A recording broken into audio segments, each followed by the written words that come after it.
આનું નામ ગોલો કહેવાય. શું કહેવાય? આનું નામ ગોલો કહેવાય. ગુણ કરીએ ને આપણી સામે રોહે ભરાય એ ગોલો. ગુણમાં તો સમજ્યો નથી.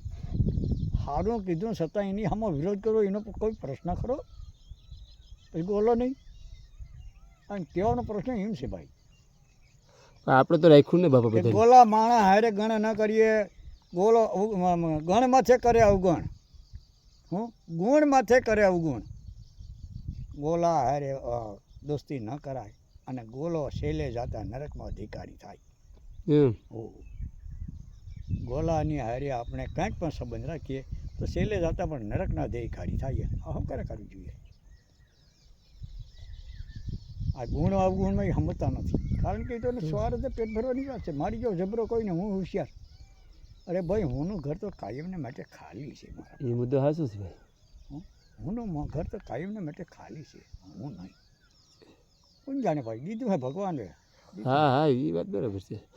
આપણે તો જદા બાપાને કે કોઈ એમને ઉપયોગી નથી એવું કીધું બન્યું.